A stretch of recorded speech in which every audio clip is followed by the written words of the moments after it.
How good is the Texas job? It's very simply the best job in America, period. There are 5 criteria. I think I have the best job in America. Thank you. When it comes to college football coaching, there are 5 main criteria that you judge any job by, and this is from the coaching perspective. So if you're a coach and you're a candidate, this is how you judge your job. 1, recruiting base. There's no better recruiting base than the state of Texas, and Texas is the brand of football collegiately in that state. All due respect to the Texas Aggies down there in College Station. Fan base. There's no better fan base in America. You know how I know that? They're the only school in a conference that has their own network. That's how much you value the fan base of the Texas Longhorns.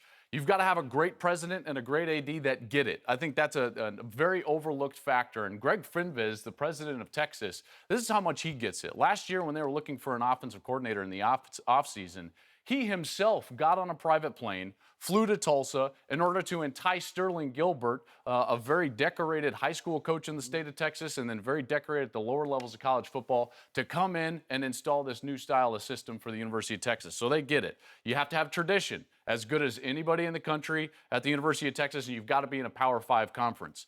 When it comes to conferences, Texas is their own conference, even more so than Notre Dame. Texas is the biggest domino when it comes to conference realignment that we've had. The University of Oklahoma, who's your team, Skip, right?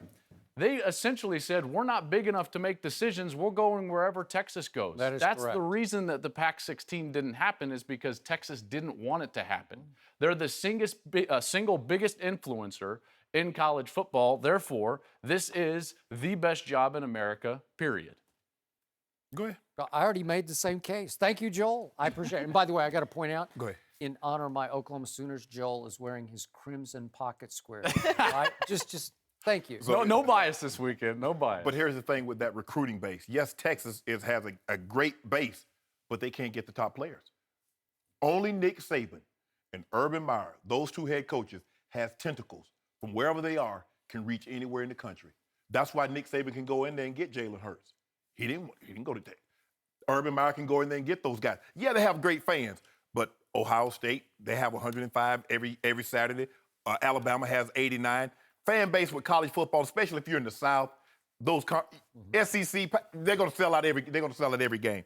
I get the you always want the president and the AD. Gotta have them. You want them on your side, Gotta because have without them, you're not going anywhere. The tradition, yes, but you're talking about the tradition when they had Darryl Royal. They hadn't been that since Vince. They had 1 year with Vince Young, and then they had that great lull, 30 years in between Darryl Royal and Vince Young. And you talk about Power 5. Yeah, I get it. Notre Dame, I still think is because they have their own, NBC, another network says, look, we want you guys. Yes. And they say, you know what? We can stand alone. We'll join the conference, but football money, we keeping all that to ourselves. But think about even how much bigger Texas is than even Notre Dame, in that, yes, Notre Dame has their own television contract, but just for their games. Yeah. Notre Dame has a 24/7 network dedicated to themselves. I think, and listen, I understand the recruiting conversation, but Shannon, I don't want to get confused between a great coach and recruiter and a great program and brand. Remember, Texas is one of the only schools in the country that can open up their back door, get 25 recruits every year, and then go win a national title with no one from outside of the state of Texas. In fact, in 2005, when they did win the national title, there was only 2 or 3 players from outside the state of Texas on the roster, period. That's a great recruiting base. So I don't want to get confused between a great recruiter, which Nick Saban and Urban Meyer absolutely are, and they can go anywhere in the country, and a great recruiting brand, which I believe Texas is a great recruiting brand in large part due to the base that they have just in their backyard. Shannon Sharpe, I told you earlier in this show exactly what Joel just said. This isn't just the best job in college football. It's the best job in sports, NFL, NBA, you name it. Forbes magazine has ranked Texas #1 as the most valuable franchise or football program in America. And last year, this is actually 2014, that school generated $121 million in revenue, $92 million in profit. The next in profit down the line, #2 on that list, was Tennessee with 70. So $22 million plus profit at the University of Texas.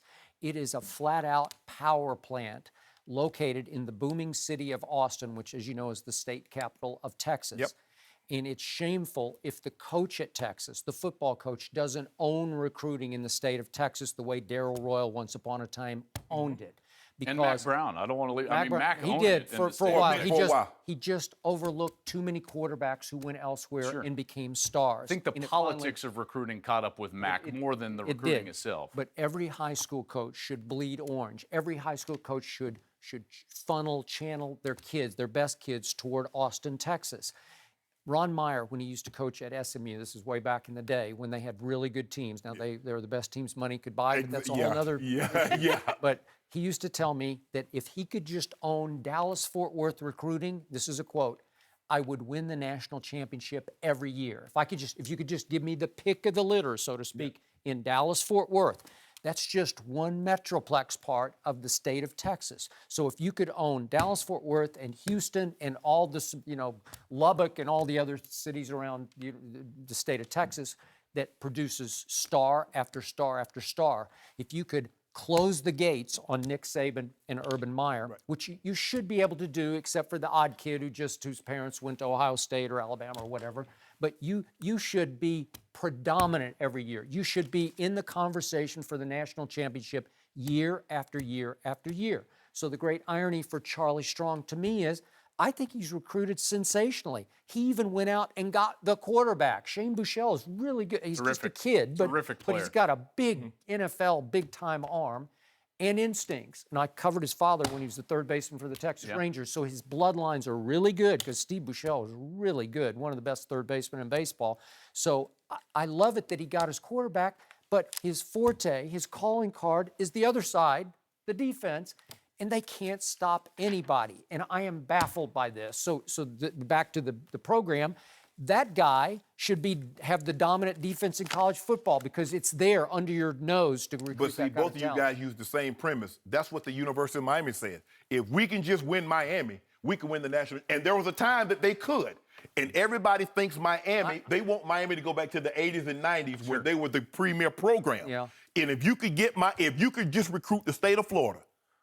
Now that for sure. If you could just- Florida. But Miami's not even the flagship school in their own state. But that's what I'm saying. If any school can say it, especially as Texas, because how big Texas is, yes. I got it, but Miami has to battle two other major institutions that predated Miami's sort of rise to power. Although Texas A&M had gone to the SEC, Texas A&M still was getting, SMU, TCU, they weren't getting the same level of talent as the Texas and the Texas A&M. And then Oklahoma was always on the border, so they could always sneak in there and drive out in the middle of the night and get two or three at a time. They have to because they can't stay in their own state and recruit. I do think another thing is that this job, I believe, has risen even in stature, even based on what I was just talking about right there, because of what has happened at Baylor.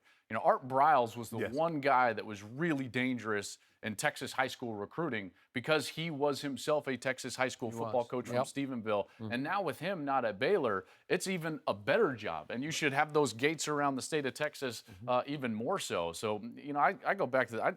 Texas is the premier job in college football. Okay, let's just say for the sake of argument, they get a John Gruden. How soon before they win a national championship if they get a Gruden? I've never seen John Gruden recruit. So I don't know. I would be more. He has an inclined to advantage say because if Urban Meyer or Nick Saban were at Texas, I think that's not fair. You getting the preeminent guys. You getting a Mount Rushmore college coaches. I do think He's that gotta go see him do it in college, Texas though. is littered with sophomore, redshirt freshmen, true freshmen. They are about a year away. I know that there's a lot of angst right now, but they are coming. And trust me when I tell you, their young players are as good as anybody in the country right now. I was just making their two deeps yesterday. I'm looking at true freshmen, I agree. sophomore, redshirt freshmen. Blue chip. So somebody's Very going to good. benefit from Charlie Strong's recruiting. By the way, Maybe. Hopefully I it's think I true. know John Gruden well enough to say there's no way he's leaving that seat on Monday Night It's a Football to comfy seat. recruit. Let's talk about the actual game. The Red River Showdown between Texas and Oklahoma will take place at the Cotton Bowl on Saturday. Texas has lost 2 games in a row, while Oklahoma is 2-2 this season.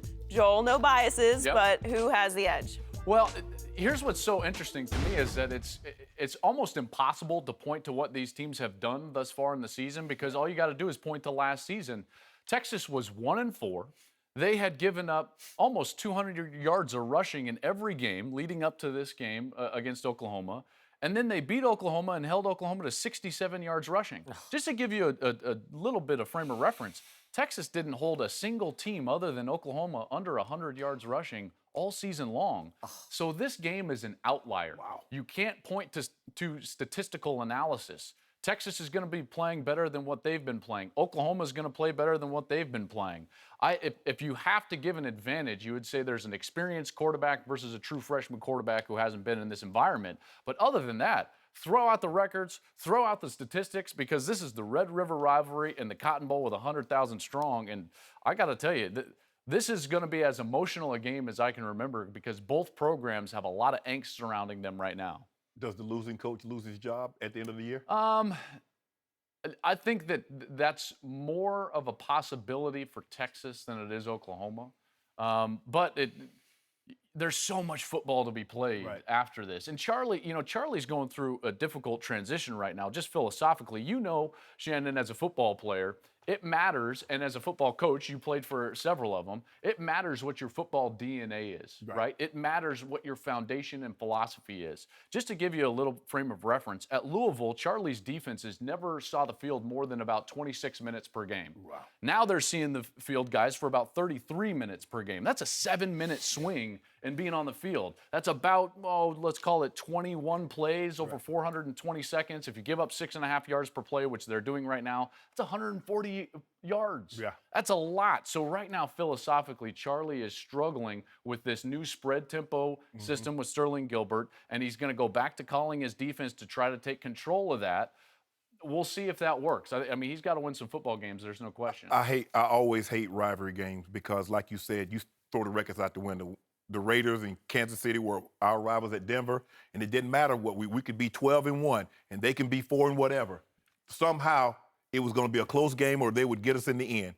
But I agree with you. I'm going to take Baker Mayfield over the true freshman. And I think really that's the only advantage that they have. And I know the defense will be flying around because, Charlie is a defensive guy, and maybe he'll see things different than the previous defensive coordinator would have called in that situation. But at the end of the day, when two things you think it's a rivalry game, who do you like? Quarterback. I'm going to go with the leadership of the veteran quarterback over the true freshman. I still have not recovered from what happened. I saw it on your face when I brought up last year's game. Listen, my team went into that game last year a 16.5-point favorite off a 44-point salvo that they hung on West Virginia in Norman the week before. And I thought, we got this, and we didn't get this. So what are they now? It was 17-3 in the third quarter, Texas, and they hung on for 24-17. They're a 10.5-point favorite this time, and I do not trust it 1 inch. I don't trust it any farther than I could throw Bevo, the mascot, and I couldn't throw Bevo very far because he's a Longhorn steer. But look, you're right. I believe that Bob Stoops has a chance to get Charlie fired in this game because that game last year kept Charlie afloat. And I do believe, maybe this is wishful thinking, and I like Bob Stoops personally very much, very much. He's really a good guy. But I do believe Charlie Strong could get Bob Stoops fired. No, you don't need to comment. I know you got to go, and go there this weekend. But he came up small again in this game last year, did my guy Bob Stoops, and he was big game boob in this game because that's a big stage national TV game. You have to win that game. And Texas came out playing at a much higher level, much readier to play than my team did. And in a rivalry game, as you say, it's all about emotion, especially kickoff emotion, where one team just takes it to the other team. And right away, first series of the game, I sat back and said, they wanted a lot more than we wanted. And it's going to play that way through the whole game. And they kept saying, we'll get it. Baker Mayfield throw 3 touchdown passes to somebody. Somebody's going to get open. The little Sterling Shepard will get open. Nope, nobody could get open. Charlie's defense played the way I thought Charlie's defense would always play. That was his trademark victory at the University of Texas, and it will not surprise me one bit if he pulls it off again this time. Charlie's 7-9 since the beginning of last year. They missed about 20 tackles in the first half last week against Oklahoma State. And missed 3. They got 3 extra points blocked. 3 extra points blocked. Then they had to go for 2. They missed 2 of those. 5 extra points that they didn't get. Right now, Texas is definitely reeling, and this is a game that they need to get back on track. I'd say.